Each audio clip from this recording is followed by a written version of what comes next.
So, yun. Okay, sa inyong lahat, no? Kamusta mga kasaludo, no? So, check lang natin yung mga news ngayon. So, ito, ADA, no? I think better buying opportunities will come. It just broke critical support. So, ibig sabihin, ang sabi niya dito, sabi ni Crypto Rover, no? Babagsak ang value ng ADA at ito na daw yung chance, no? Ng iba para makabili. Pero ako, tulad nga ng sinabi ko, ulit, meron tayong ADA. So, ito, 200 USDT ang ADA natin. So, tandaan nyo yan, 699 yan, no? So, ako, gusto ko sana paabutin ng 1,000. Gusto ko sana mag-hold dyan ng 1,000, kaya lang, so, titingnan muna natin. Kasi nandito muna ako kay BGB, no? To 200 USDT lang natin si BGB. After ng 200 USDT kay BGB, babalik tayo kay ADA para i-1,000 si ADA, no? Yun. At check lang natin. So, tingin nyo, ano mangyayari dito? Babagsak ba? Kung babagsak, kasi nangyari naman yan, no? Bumagsak naman na yan dyan. Diba? So, may tendency, pwedeng bumalik yan, mga idol, no? So, syempre, huwag kayong magpapakasiguro, tulad niya ng sinabi ko sa inyo, yan, wala namang perfecto, no? Ang mga charting na ganyan, minsan, lumilipad, no? Tulad niya anong sinabi dun sa, meron ako nakita, Facebook. Check natin. Isagami ba yun? Isagami o Isanami? Isanami. Nami ba yun?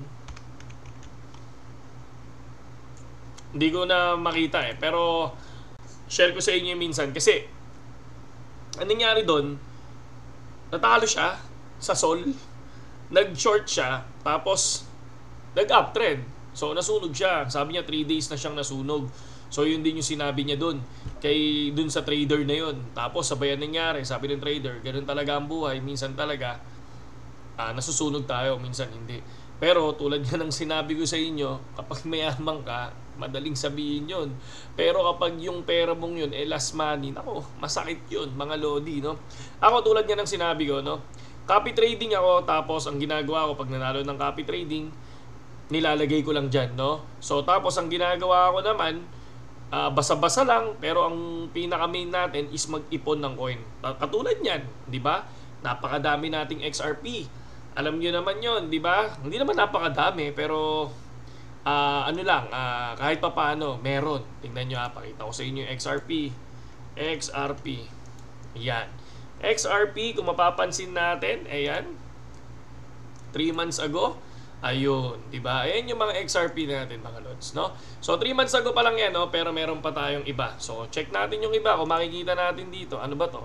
August to September. Pwede ba tayo mag-July or June? So, wala na, sayang. Di napapakita para mapakita ko sana sa inyo, no? Ayan, August to September.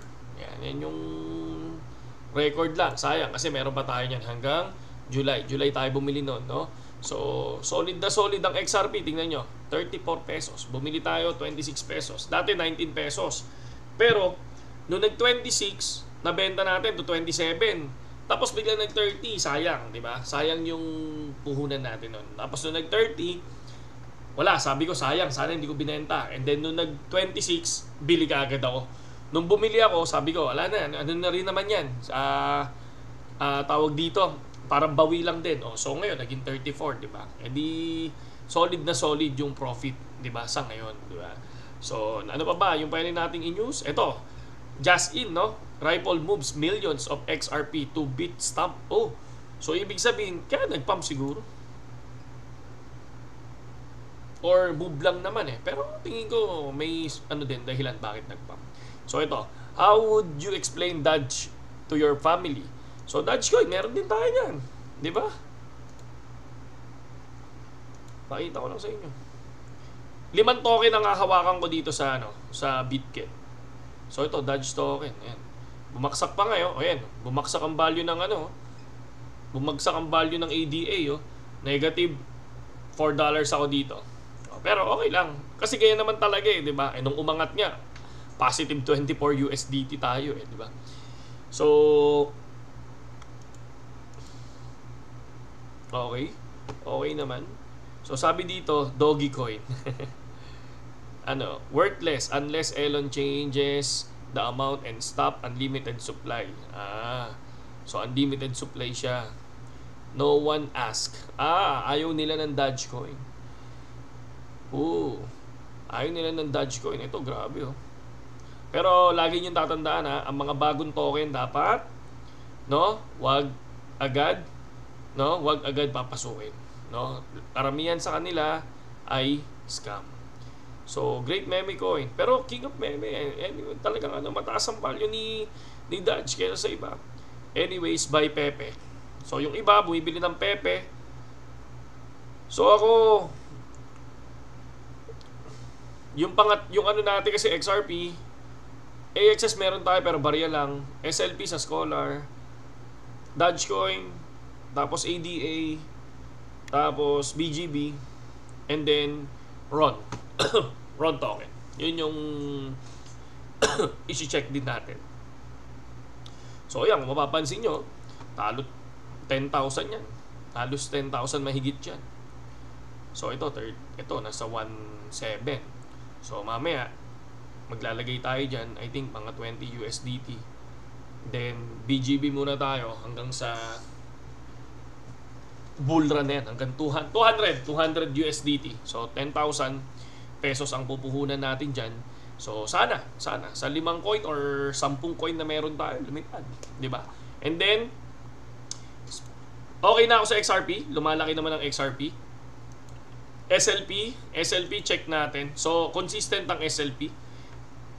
Nandirito siya ngayon, no? Naglalaro siya ng 0.14 PHP. And then ang AXS bumaba siya, no, from 334 to 313. And then RON token tumaas siya, no. So pero ngayon nasa 28.35, no. Syempre ako nakikita ko ang RON token, di ba? Doon pa man, sabi ko naman sa inyo, 11 pesos pa lang yan. Sabi ko, good to buy na ang RON token. Diba? So parang kung bumili ka ng 11 pesos, parang ka na rin nag-bull run. 600% ang inangat niyan, di ba? 11 pesos to nag-70 yata yan. Nag-70 or 66. So ganun, yun yung tinaas niya mga idol, no? And then yun lang, no? Sa Axie Infinity naman, sabi ko nga sa inyo, ang comment ko lang sa Axie, gandahan nila yung mga game na pinapasok sa Ronin Network. Huwag yung parang Super Nintendo ang dating, parang old school pa rin, 'di ba? Mas malupit pa rin yung mga open world na lumalabas ngayon, 'di ba? So, RF Online parang ganoon, 'di ba? Ragnarok good din kasi ang dami naman nahuhumaling sa Ragnarok kahit papel, 'di ba? Parang papel na nakadapa. 'Di ba? And then ang Axie naman, ang maganda lang sa kanila, developer talaga is nandiyan sila lagi. Nagtweet, sabi nga nila build, 'di ba? Nag-failed man, no, yung project. Kasi paano mo masasabing hindi nag-failed? Bumagsak grabe, 'di ba? From 20 pesos to 0.07, 'di ba? Talagang nag-failed 'yun. Kung mapapansin niyo, nag-failed kasi una from 3 million, 'di ba? Daily active users. O ilan na lang ngayon, 'di ba? Nag-failed siya. So, aminado na tayo doon na nag-failed siya. Pero syempre, ang maganda diyan, talagang gumagawa sila ng paraan. Itong bear market ang ginagawa nilang way para bumangon ulit pagdating ng bull market, di ba? So, yun, sa mga tropa dyan, comment lang sa ilalim kung okay ba sa inyo yung sinabi ko o hindi, no? Usap tayo sa comment section. Saludo.